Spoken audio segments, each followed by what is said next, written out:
Yo, what's good? What's good? What's good? Back again, Dee Brown, aka Bruce D. Chilling, all that. Low tide, Mississippi. Haven't done this in a little minute, so I think I'm gonna name this podcast, this particular episode, "When I Quit My Job." I wanted to give it something better than that, but hey, here we are. So I've had a lot going on recently, so we're gonna run it back because this story right here might actually teach somebody something, maybe not. It depends on what your goals are. So when I moved to Atlanta, I was trying to find a job, because you just moved and you need some money. And I was actually still homeless at this time. Things happened and, you're trying to figure it out. So I went through this company, and I won't say their name. They're a recruiting company.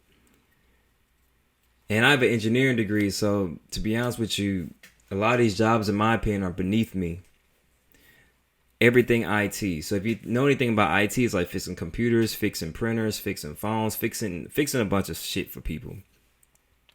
Engineering is not that, not electrical engineering.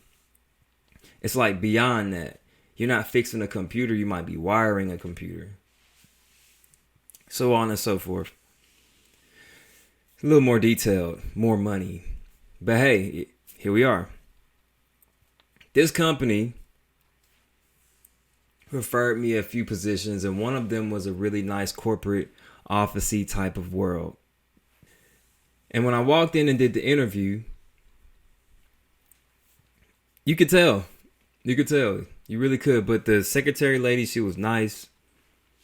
Black lady. Walk in this little, like the meeting room. There's a Skype board and everything like that. And I had my interview. I probably met with 2 or 3 white people. And you basically just bullshit the interview. I can fix a bunch of shit. I don't need to impress y'all, but hey, black guy with dreads, let's go ahead and do it. They talk about family, blah, blah, blah. We're not finna get into all that. I got the job. Just speed that up right there. I got the job. And I really wanted the job. Because, first of all, I needed money. Second of all, it was salary. Third of all, they offered me $42,000 a year, and for a nigga with no kids, that's a lot of money. It's like $21 an hour, especially when you're not paying rent because you're homeless. You get to pocket all that money. Probably should have negotiated, but I needed a job. I wasn't in a position to negotiate, so I took the money. They offered that. This company sold insurance, like life insurance and some more shit. So that's what I'm going to go with. But there's a lot of different stuff. Life insurance is the main thing. And it was filled with a bunch of white people and maybe 30% black people. What I didn't understand was I had to fix a bunch of people's computers, phones, and printers and lights and anything that broke that had technology behind it. That fell under the technology umbrella. It was different. The good part is I had my own office. Not for long, but I had my own office. Another good part was they had their own gym and showers. So I was working out all the time. Shower. I would try to get in there before everybody else because I'm sleeping in my truck. I'm sleeping like literally one turn away from my job, which is like a 2-minute drive. At a hotel parking lot. And I would drive there, work out, shower. It was alright for a nigga who was homeless. I try to play it very well. So I'll go work out. I get some breakfast. Get a blueberry muffin. Some more stuff. Do my job. I was probably in that job I was supposed to be in there at 8, but I ran that shit after a while. So I would be in there in the actual office by 9, and I'll probably leave at 9 or 10 p.m. Because, of course, you're homeless. You're not trying to, what do I have to go to once I get off? My whip. And it's hot as fuck in Georgia. I got hired in February, but when it gets hot, it gets real hot. So being at the job was lovely, and I moved my TV in. So if you can visualize this, black man working for IT, got dreads. There's a small black family at that job. The white people were cool for the most part. And it was a learning curve, but, everything was cool. Bad things. You're working for rich white people because everybody's on commission. So you're fixing things for people who are like millionaires on down to people making less money than me. And I had to fix literally probably somewhere between 200 and 300 people's stuff and recommend them new things. There were 5, possibly 6 offices. 3 or 4 were in Georgia. And you had to drive to each one. And 2 in Alabama. I would have to drive there too. My whip is old, so driving certain places is not the best thing for me, but you get it done. Doing all that driving and things like that, you start realizing people are entitled. I have an authority issue. So it doesn't really work out for me once I've been there for a while. But I'm very grateful for the job. I moved my TV in, so I'm like watching the game and stuff while I'm at work, fixing people's computers. You know, fixing iPads. Thing was, our boss, he white dude who acted rich. He didn't care what was going on in there, and everybody was pretty much on his dick. I answered to somebody who was younger than me, who was on the boss's dick. When people tell you a job with multiple hats, bro, you might not want to do that shit. Because it means you're going to be underpaid. There's a lot of things I learned in corporate America. One, people are fucking gross, bro. People are fucking gross. I'll tell you, this one dude is married. He's probably somewhere in his 50s. White dude.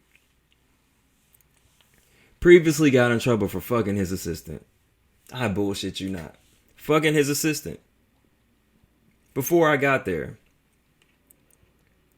Gets caught by his wife somehow, some way.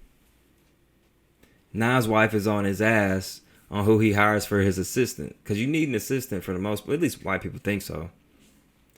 This dude, when I get hired, like right before I got hired, this dude goes around showing naked pictures of the girl he's finna hire as his assistant. He hires the girl. Everybody at the job can't believe it because he just showed naked pictures. Because the girl was like a model or something, like she's Russian or whatever. And like he found like nude pictures of her somehow. I guess he found her government name and showed it to me too. And what's funny is he showed it to me while me and her were cool. And I ain't gonna lie to you, she had a boob job, bro. You know, she was a small Russian, like the epitome of a white girl with like a Russian accent. Probably like 5 feet tall. Probably 110 pounds, if that. Like she was skinny as fuck with a titty job.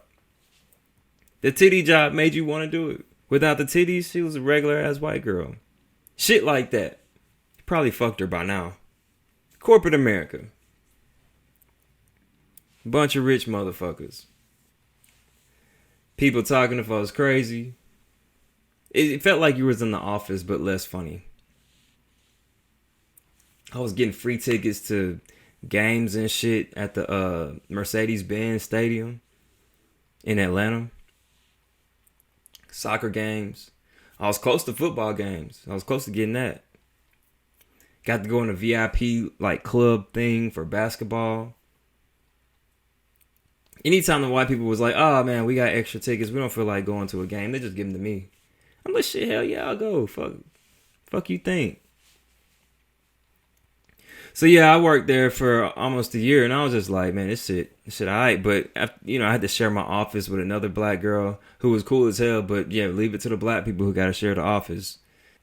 Yeah, she was cool though. She was real cool.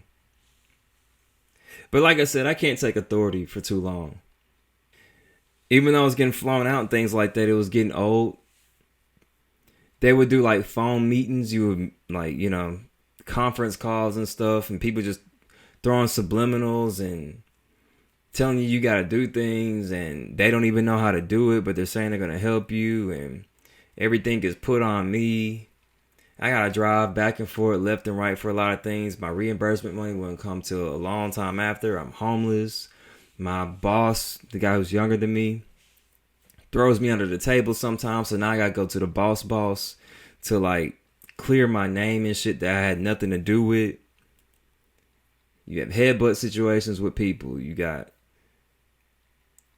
start realizing how they treat black people in this family. Why did I say all this? One is I learned a lot about money.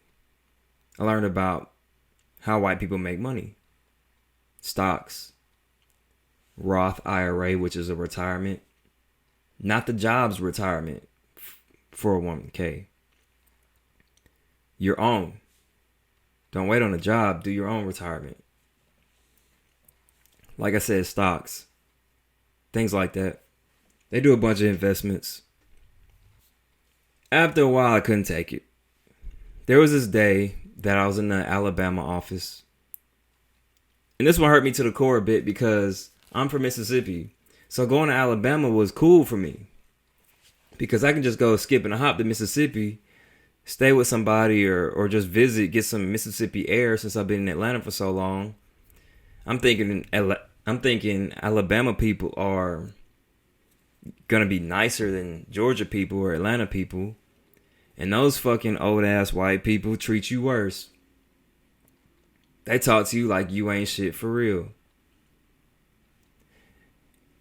It's in Birmingham and I just couldn't fuck with it, bro. This one day, I was supposed to go out there and I was already homeless, so whatever. The guy I reported to said he's going to give me a hotel. So I go to the hotel. It's like 2 hours. I drove out there, go to the hotel. They say they don't have me in there. I call him. The Packer game is on. He's a big Packer fan. How do I know? Because I went to drinks with him one time and he's a big Packer fan. I tell him they don't have my name. Now he's badgering me, asking me questions and shit like the police. Like 21 questions about, did I do this? Or did I go to the right hotel? Did I tell him my name? Did I tell him his name? All this fucking shit when all he had to do was call. He's not even answering my text messages back. He's not even, and once he does, he's not even trying to hit the hotel back up. And I know this because, first of all, he's watching the Packer game. I know this. You ain't got to tell me that. I know it's on. I'm watching it on my phone. I just quit texting. Slept in my whip. That bothered me because it was an option that I didn't have to sleep in my whip. And I've been doing this for 10 months with them. Longer than that, but 10 months while I'm working for them. Little do they know. And I just really got fed up. But I dealt with it. Next day came. I don't even think I showered because there's no shower in Alabama for that office. I go in there and people just talking to me crazy, bro. It's like just fucking with me already.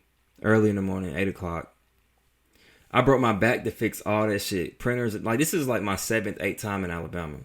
So I'm very familiar with it. And we spent like a lot of nights there before. So I'm there by myself and I'm only supposed to be there to fix some printers, which was going to be easy. And to recommend new laptops for people. So if you need to know what type of laptop you need to get, come to me. I'll let you know. You know, you order it. Done deal. They make it harder, bro. You can't just come up to people and say what you need, not just give them recommendations. Everybody needs something done. This person doesn't want to follow directions. Adults are worse than fucking kids, bro. I'm supposed to go down a list and help people with certain shit, and these people are badgering me about other shit, knowing goddamn well that I have a job to do just like them. My boss, the guy younger than me, the guy I report to, hits me up. What happened to you, man? I didn't hear from you last night because I quit texting that nigga. I was short with him. And then he said, you all right? I was like, yeah, I'm all right. I was just short with him. He said, you sure? Because some. And I was like, yeah, I'm all right. Hung up. He probably called me back an hour later. Same thing. Hey, man, you just don't seem like you're all right. Blah, blah, blah. I'm good. He said, well, it seems like you're being, I thought you were being, a little distant or whatever. And I said his name. I said, dude, bro, I'm having a rough hotel situation, blah, blah, blah. And then he said, this is what made me snap. He said, I feel like you're being a little bit disrespectful. And I hung up in his face. I hung up because I didn't want to hear that. I'm being disrespectful. and you wouldn't help me out in a situation. For me, if I don't have to be homeless, in my mind, if something is prepared for me to sleep in air-conditioned room in a nice bed, my mind switches to that and I get prepared for that. So when it doesn't work out, especially when someone doesn't give a fuck about you, it messes with your head. So that's what bothers me. You said you do something, you didn't do it. And now you're saying I'm being disrespectful. I didn't even want to talk about it. I was just going to let it roll off my back. So I hung up in his face. He called back. He wanted to act like he was mad. Wanted to act like I was whatever again. Said I was being disrespectful. Said I shouldn't do this or that. Hung up on him in his face. Blocked his number. I put my little Surface, Microsoft Surface. I put it on the printer. And it's still like 9, 10 a.m. in the morning. Like, I'm not even close to being done.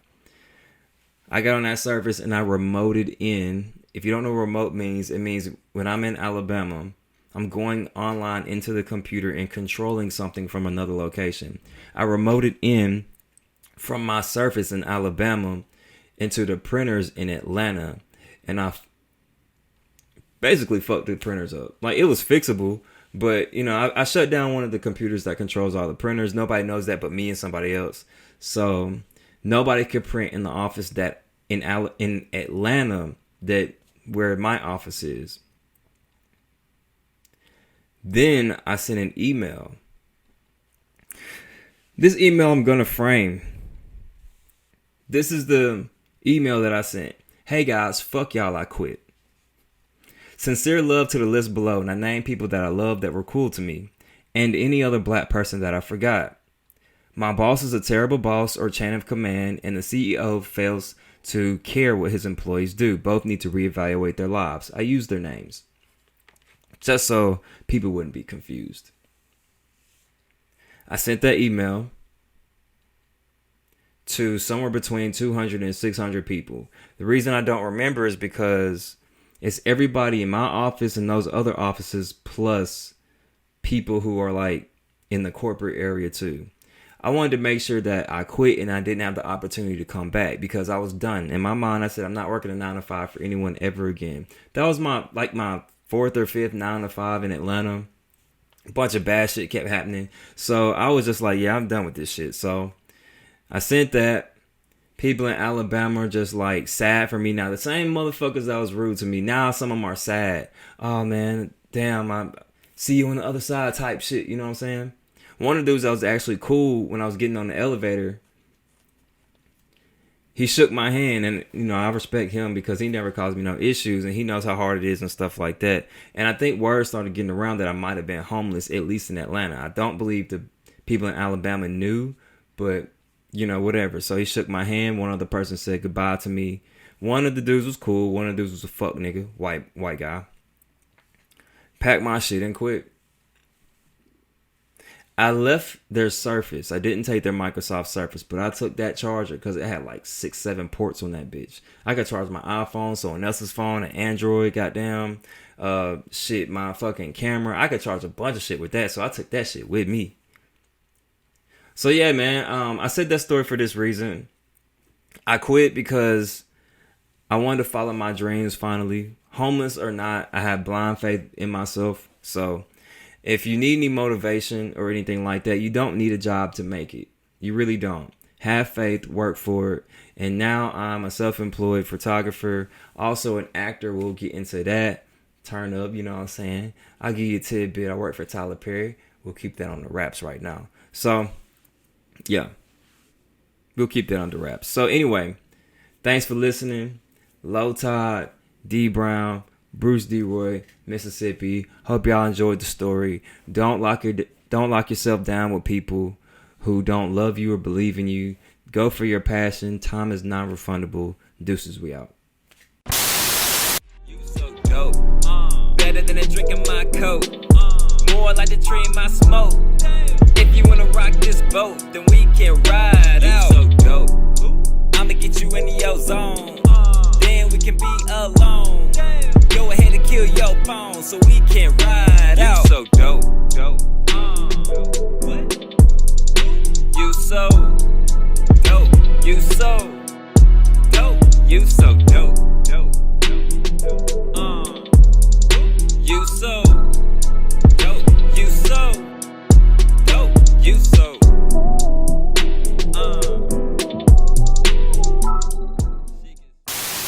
Y'all make sure y'all like, y'all comment, y'all subscribe, cause some funny, some fire stuff is on the way.